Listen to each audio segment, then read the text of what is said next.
Hello viewers, welcome to the Building Universe. In this video, I'll be discussing with you the basic components of a building. You can imagine a building as a unit of working systems. These working systems are the components that makes the building function effectively. Now, what are these components? The basic components of a building include the foundation, the floors, the walls, beams, columns, lintels, and roofs. But before we proceed to explain these components one by one, kindly like this video and tap the bell button to subscribe to this channel. Okay, so having done that, let's take these components one after the other. First, the foundation. The foundation is perhaps the most important component of a building structure. You can also refer to it as the substructure of the building because it is beneath the ground. The main purpose of the foundation is to transfer the loads from the building structure safely to the soil. Now, we have different types of load in a building structure. We have the dead loads, we have the life loads, wind loads, snow loads, earthquake loads, and special loads.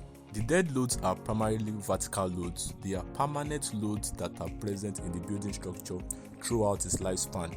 They include the self-weight of structural members like self-weight of the beam, of the column, of the slab, and permanent partition walls, among others. The life loads are also vertical loads, and they can also be referred to as imposed loads. They are movable and changes from time to time. It mainly depends on the intended use of the building. Examples of life load include the weight of movable furniture, temporary partitions, etc. And like I mentioned earlier, we also have wind loads, snow loads, and earthquake loads. So having factored all these loads together to become your design load, the foundation collects these loads from the superstructure and transfers it safely to the soil. In essence, providing overall stability to the building and resisting soil movement. Now, the type of building to be built and the strength of the soil are the major factors in determining the right foundation to be used. But basically, they can be classified into two: shallow and deep foundations. Shallow foundations are constructed very near to the soil surface. They are constructed where the imposed loads of the structure are low compared to the bearing capacity of the soil. And usually, the depth of shallow foundations is lesser than the width. And types of shallow foundations include strip foundation, pad or spread foundation, and mat foundation, mat or raft foundation.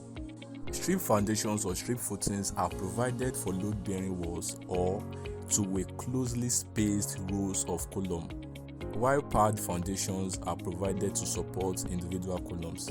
Mat foundation, also known as raft foundation, is a large slab supporting a number of columns and walls under the structure.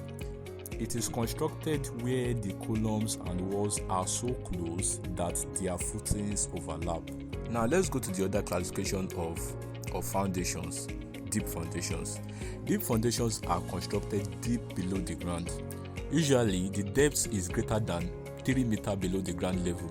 Deep foundations are used to transfer structural loads to a more stronger strata of the soil when the surface of the soil are too weak or unsuitable to carry the design load.